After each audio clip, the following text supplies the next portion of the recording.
ഏശയ്യാ പ്രവാചകന്റെ പുസ്തകത്തിൽ നിന്നുള്ള വായന 37-ാം അധ്യായം. ഏശയ്യായുടെ ഉപദേശം. ഹെസക്കിയ രാജാവ് ഇത് കേട്ട് വസ്ത്രം കീറി ചാക്കുടുത്ത് കർത്താവിൻ്റെ ആലയത്തിൽ പ്രവേശിച്ചു.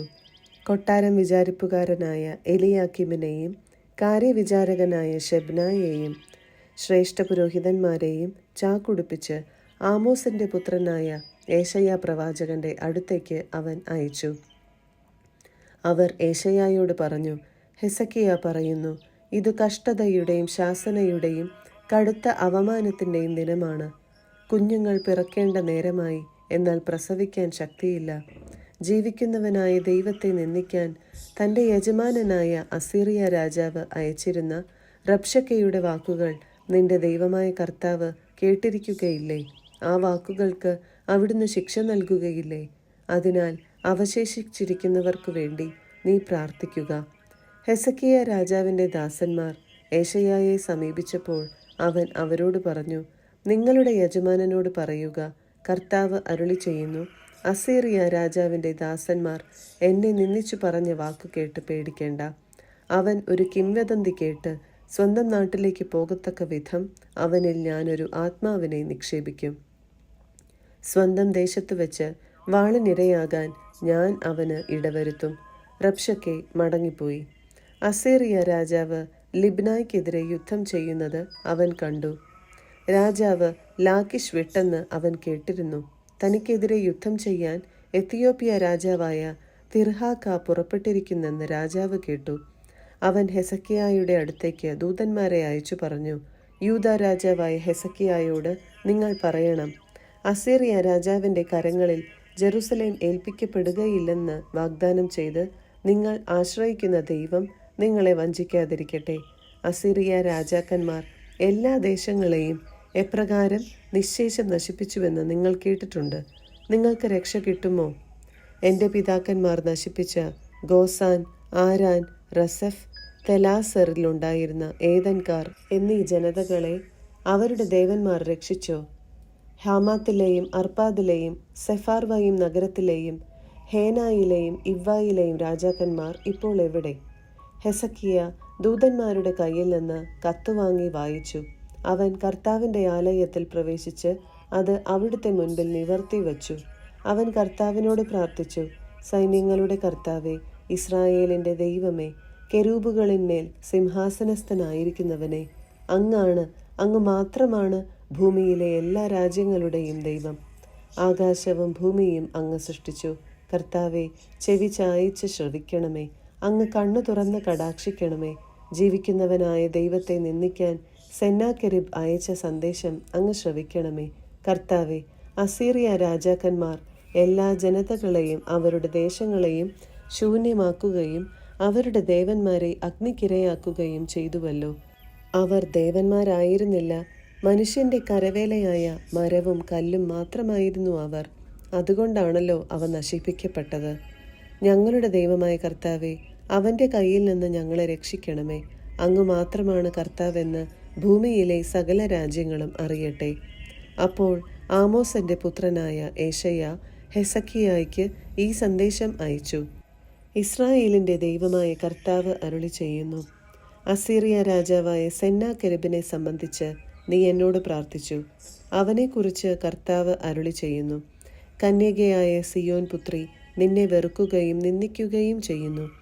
ജെറുസലേം പുത്രി പരിഹാസപൂർവം നിന്റെ പിന്നിൽ തലയാട്ടുന്നു. ആരെയാണ് നീ നിന്ദിക്കുകയും ശകാരിക്കുകയും ചെയ്തത്? ആർക്കെതിരെയാണ് നീ ഉച്ചത്തിൽ സംസാരിക്കുകയും അഹങ്കാരത്തോടെ കണ്ണുയർത്തുകയും ചെയ്തത്? ഇസ്രായേലിൻ്റെ പരിശുദ്ധനെതിരായി.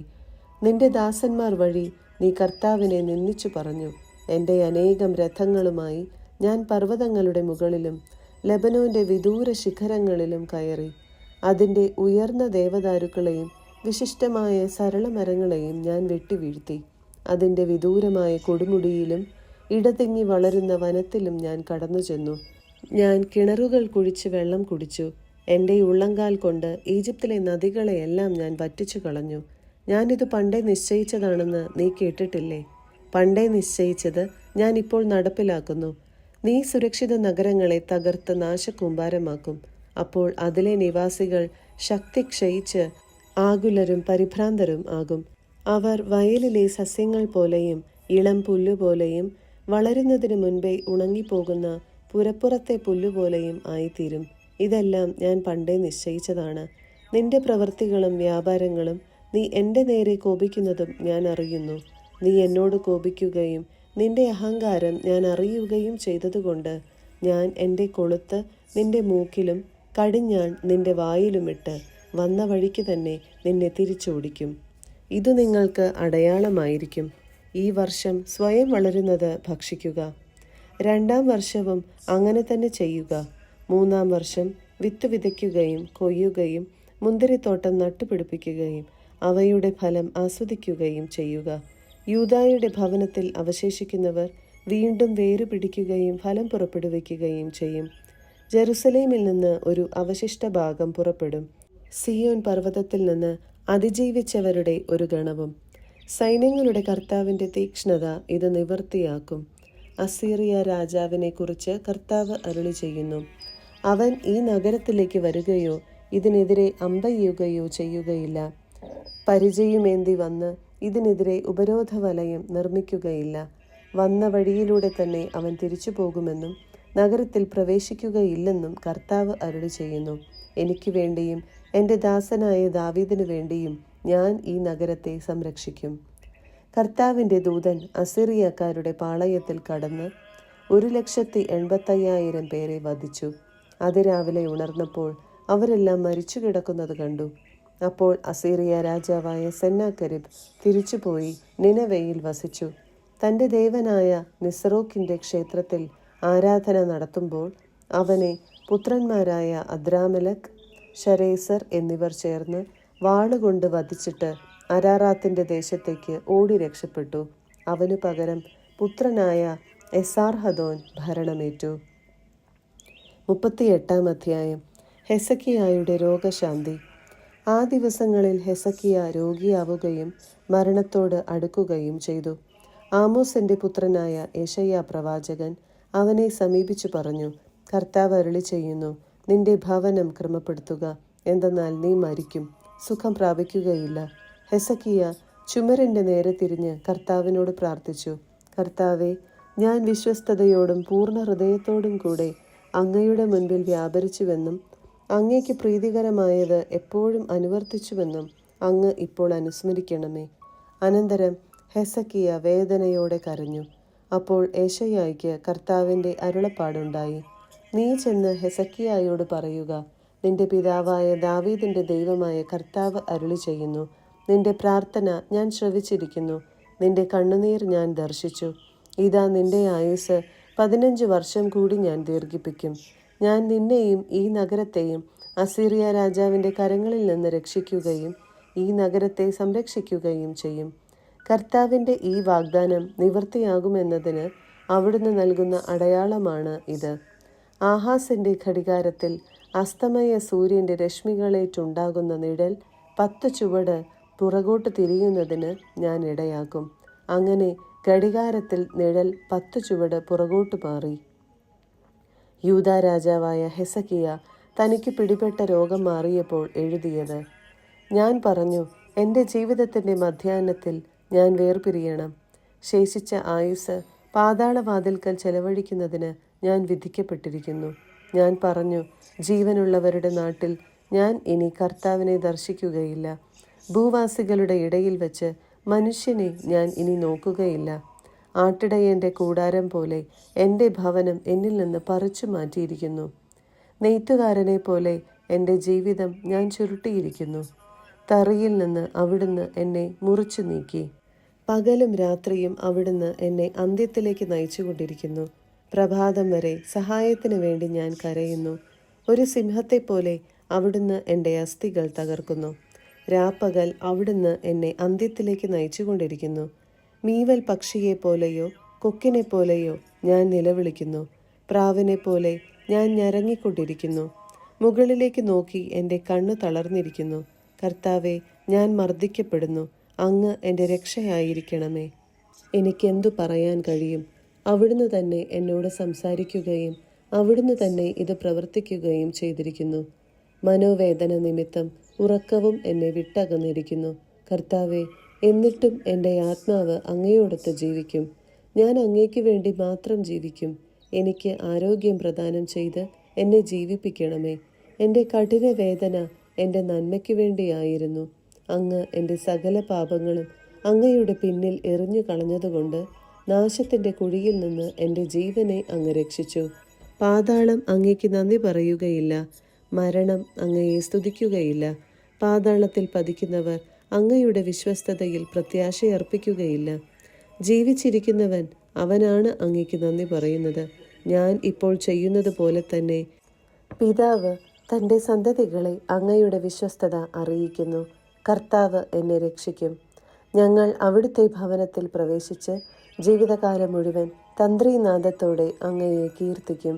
അപ്പോൾ ഏശയ്യാ പറഞ്ഞു, അവൻ സുഖം പ്രാപിക്കേണ്ടതിന് ഒരു അത്തിയട എടുത്ത് അവൻ്റെ പരുവിൽ വയ്ക്കുക. ഞാൻ കർത്താവിൻ്റെ ഭവനത്തിൽ പ്രവേശിക്കും എന്നതിൻ്റെ അടയാളം എന്തായിരിക്കുമെന്ന് ഹെസക്കിയ ചോദിച്ചിട്ടുണ്ടായിരുന്നു. 39-ാം അധ്യായം. ബാബിലോൺ ദൂതന്മാർ. അക്കാലത്ത് ഹെസക്കിയ രാജാവ് രോഗിയായിരുന്നിട്ടും സുഖം പ്രാപിച്ചു എന്ന് കേട്ട് ബലാദാന്റെ പുത്രനും ബാബിലോൺ രാജാവുമായ മെറോദാക്കു ബലാദാൻ എഴുത്തുകളും സമ്മാനങ്ങളുമായി ദൂതന്മാരെ അവൻ്റെ അടുത്തേക്ക് അയച്ചു. ഹെസക്കിയ അവരെ സ്വീകരിച്ചു.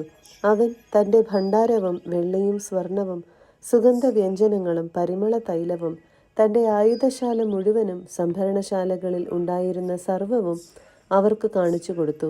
ഹെസക്കിയ അവരെ കാണിക്കാത്തതായി അവൻ്റെ കൊട്ടാരത്തിലോ രാജ്യത്തിലോ ഒന്നും ഉണ്ടായിരുന്നില്ല. ഏശയ്യാ പ്രവാചകൻ ഹെസക്കിയ രാജാവിനെ സമീപിച്ചു ചോദിച്ചു, ഇവരെന്തു പറഞ്ഞു? അവരെവിടെ നിന്ന് നിന്റെ അടുത്തു വന്നു? ഹെസക്കിയ പറഞ്ഞു, അവർ വിദൂരസ്ഥമായ ബാബിലോണിൽ നിന്നാണ് എൻ്റെ അടുത്ത് വന്നത്. അവൻ ചോദിച്ചു, അവർ നിന്റെ ഭവനത്തിൽ എന്തെല്ലാം കണ്ടു? ഹെസക്കിയ പറഞ്ഞു, എൻ്റെ ഭവനത്തിലുള്ളതെല്ലാം അവർ കണ്ടു. ഞാൻ അവരെ കാണിക്കാത്തതായി എൻ്റെ സംഭരണശാലകളിൽ ഒന്നുമില്ല. ഏശയ്യ ഹെസക്കിയായോട് പറഞ്ഞു, സൈന്യങ്ങളുടെ കർത്താവിൻ്റെ വാക്കു ശ്രവിക്കുക. നിന്റെ ഭവനത്തിലുള്ളതും ഇന്നുവരെ നിന്റെ പിതാക്കന്മാർ സമ്പാദിച്ചതുമായ സകലതും ബാബിലോണിലേക്ക് കൊണ്ടുപോകുന്ന ദിനങ്ങൾ വരുന്നു. ഒന്നും അവശേഷിക്കുകയില്ലെന്ന് കർത്താവ് അരുളി ചെയ്യുന്നു. നിനക്ക് ജനിച്ച നിന്റെ സ്വന്തം പുത്രന്മാരിൽ ചിലരെയും പിടിച്ചു കൊണ്ടുപോകും. ബാബിലോൺ രാജാവിൻ്റെ കൊട്ടാരത്തിലെ ഷണ്ഡന്മാരായിരിക്കും അവർ. ഹെസക്കിയ ഏശയ്യായോട് പറഞ്ഞു, നീ സംസാരിച്ച കർത്താവിൻ്റെ വചനങ്ങൾ ശ്രേഷ്ഠമാണ്. എന്തുകൊണ്ടെന്നാൽ അവൻ വിചാരിച്ചു, എൻ്റെ നാളുകളിൽ സമാധാനവും സുരക്ഷിതത്വവും ഉണ്ടായിരിക്കും. 40-ാം അധ്യായം. ജനത്തിന് ആശ്വാസം. നിങ്ങളുടെ ദൈവം അരുളി ചെയ്യുന്നു, ആശ്വസിപ്പിക്കുവിൻ, എൻ്റെ ജനത്തെ സമാശ്വസിപ്പിക്കുവിൻ. ജെറുസലേമിനോട് സൗമ്യമായി സംസാരിക്കുകയും അവളോട് പ്രഘോഷിക്കുകയും ചെയ്യുവിൻ. അവളുടെ അടിമത്തം അവസാനിച്ചു, തിന്മകൾ ക്ഷമിച്ചിരിക്കുന്നു.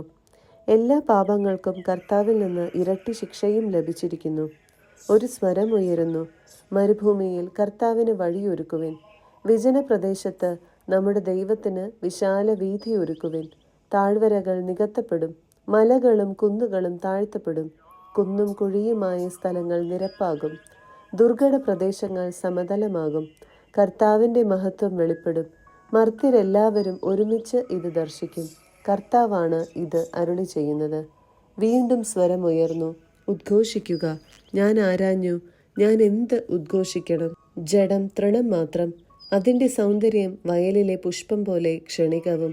കർത്താവിൻ്റെ ശ്വാസമേൽക്കുമ്പോൾ പുല്ല് കരിയുകയും പുഷ്പം വാടിപ്പോവുകയും ചെയ്യും. മനുഷ്യൻ പുല്ല് മാത്രം. പുല്ല് കരിയുന്നു, പുഷ്പം വാടുന്നു. നമ്മുടെ ദൈവത്തിൻ്റെ വചനമാകട്ടെ എന്നേക്കും നിലനിൽക്കും. സദ്വാർത്തയുമായി വരുന്ന സിയോനെ, ഉയർന്ന മലയിൽ കയറി ശക്തിയോടെ സ്വരമുയർത്തി പറയുക. സദ്വാർത്തയുമായി വരുന്ന ജെറുസലേമേ, നിർഭയം വിളിച്ചു പറയുക. യൂദായുടെ പട്ടണങ്ങളോട് പറയുക, ഇതാ നിങ്ങളുടെ ദൈവം, ഇതാ ദൈവമായ കർത്താവ് ശക്തിയോടെ വരുന്നു. അവിടുന്ന് കരബലത്താൽ ഭരണം നടത്തുന്നു. സമ്മാനം അവിടുത്തെ കയ്യിലുണ്ട്, പ്രതിഫലവും അവിടുത്തെ മുൻപിലുണ്ട്. ഇടയനെ പോലെ അവിടുന്ന് തൻ്റെ ആട്ടിൻകൂട്ടത്തെ മേയിക്കുന്നു. അവിടുന്ന് ആട്ടിൻകുട്ടികളെ കരങ്ങളിൽ ചേർത്ത് മാറോടണച്ച് തള്ളയാടുകളെ സാവധാനം നയിക്കുന്നു. അതുല്യനായ ദൈവം കൈക്കുമ്പിളിൽ ആഴികളെ അളക്കുകയും ആകാശവിശാലതയെ ചാണിൽ ഒതുക്കുകയും ഭൂമിയിലെ പൊടിയെ അളവുപാത്രത്തിൽ ഉൾക്കൊള്ളിക്കുകയും പർവ്വതങ്ങളുടെ ഭാരം വെള്ളിക്കോലിൽ നിശ്ചയിക്കുകയും കുന്നുകളെ തുലാസിൽ തൂക്കുകയും ചെയ്തവൻ ആര്? കർത്താവിൻ്റെ ആത്മാവിനെ നിയന്ത്രിക്കാൻ ആരുണ്ട്? ഏത് ഉപദേശകൻ അവിടുത്തേക്ക് പ്രബോധനം നൽകി? ആരോട് അവിടുന്ന് ഉപദേശം തേടി? നീതിയുടെ പാത അവിടുത്തെ പഠിപ്പിക്കുകയും അവിടുത്തേക്ക് ജ്ഞാനം പകർന്നു കൊടുത്ത് അറിവിൻ്റെ മാർഗം നിർദ്ദേശിക്കുകയും ചെയ്തത് ആര്? ജനതകൾ അവിടുത്തേക്ക് തൊട്ടിയിൽ ഒരു തുള്ളി വെള്ളം പോലെയും വെള്ളിക്കോലിൽ പൊടി പോലെയും ആണ്. ദ്വീപുകളെ അവിടുന്ന് നേർത്ത പൊടി പോലെ കരുതുന്നു. ലബനോൻ വിറകിന് തികയുകയില്ല. അവിടെയുള്ള മൃഗങ്ങൾ ഒരു ദഹനബലിക്ക് മതിയാവുകയില്ല. അവിടുത്തെ മുൻപിൽ ജനതകൾ ഒന്നുമല്ല. ഒന്നുമില്ലായ്മയ്ക്കും ശൂന്യതയ്ക്കും താഴെയേ അവിടുന്ന് അവയ്ക്ക് സ്ഥാനം നൽകിയിട്ടുള്ളൂ. ദൈവത്തെ ആരോട് നിങ്ങൾ തുലനം ചെയ്യും? അവിടുത്തോട് സാദൃശ്യമുള്ള രൂപം ഏത്? ശില്പി വാർത്തതും സ്വർണപ്പണിക്കാരൻ സ്വർണം പൂശി വെള്ളിച്ചങ്ങലകൾ അണിയിച്ചതുമായ വിഗ്രഹമോ? ആരാധനയ്ക്ക് ദരിദ്രൻ ദ്രവിച്ചു പോകാത്ത തടിക്കഷണം തിരഞ്ഞെടുക്കുന്നു. ചലിക്കാത്ത പ്രതിമയുണ്ടാക്കാൻ അവൻ വിദഗ്ധനായ ശില്പിയെ അന്വേഷിക്കുന്നു. നിങ്ങൾക്കറിഞ്ഞുകൂടെ? കേട്ടിട്ടില്ലേ? ആരംഭം മുതൽക്കേ നിങ്ങളോടിത് പറഞ്ഞിട്ടില്ലേ? ഭൂമിയുടെ അടിസ്ഥാനങ്ങളിൽ നിന്ന് നിങ്ങൾ ഗ്രഹിച്ചിട്ടില്ലേ? ഭൂമിക്ക് മുകളിൽ ആകാശവിധാനത്തിന് ഉപരി ഉപവിഷ്ടനായിരിക്കുന്നവനാണ് അവിടുന്ന്. ഭൂവാസികൾ വിട്ടിലുകൾക്ക് തുല്യരാണ്. അവിടുന്ന് ആകാശത്തെ തിരശീല പോലെ നിവർത്തുകയും കൂടാരം പോലെ വിരിക്കുകയും ചെയ്യുന്നു. അവിടുന്ന് ഭൂമിയിലെ പ്രഭുക്കന്മാരെ ഇല്ലാതാക്കുകയും ഭരണാധിപന്മാരെ ശൂന്യരാക്കുകയും ചെയ്യുന്നു. നട്ട ഉടനെ, വിതച്ച ഉടനെ, വേരെടുത്ത ഉടനെ അവിടുത്തെ നിശ്വാസത്തിൽ അവ കരിഞ്ഞു പോകുന്നു. വൈക്കോലിനെ എന്ന പോലെ കൊടുങ്കാറ്റ് അവയെ പറത്തിക്കളയുന്നു. ആരോട് നിങ്ങൾ എന്നെ ഉപമിക്കും? ആരോടാണ് എനിക്ക് സാദൃശ്യം എന്ന് പരിശുദ്ധനായവൻ ചോദിക്കുന്നു. നിങ്ങൾ കണ്ണുയർത്തി കാണുവിൻ. ആരാണിവയെല്ലാം സൃഷ്ടിച്ചത്? പേര് ചൊല്ലി വിളിച്ച് അവയുടെ ഗണത്തെ എണ്ണമനുസരിച്ച് പുറത്തു കൊണ്ടുവരുന്നവൻ തന്നെ. അവിടുത്തെ ശക്തിയുടെ മഹത്വവും പ്രഭാവവും മൂലം അവയിൽ ഒന്നുപോലും നഷ്ടപ്പെടുന്നില്ല. യാക്കോബേ, ഇസ്രായേലേ, എൻ്റെ വഴികൾ കർത്താവിൽ നിന്ന് മറഞ്ഞിരിക്കുന്നു. എൻ്റെ അവകാശം ദൈവം കണക്കിലെടുക്കുന്നില്ല എന്ന് നീ പരാതി പറയുന്നത് എന്തുകൊണ്ടാണ്? നിങ്ങൾക്കറിഞ്ഞുകൂടെ? നിങ്ങൾ കേട്ടിട്ടില്ലേ? കർത്താവ് നിത്യനായ ദൈവവും ഭൂമി മുഴുവൻ്റെയും സൃഷ്ടാവുമാണ്.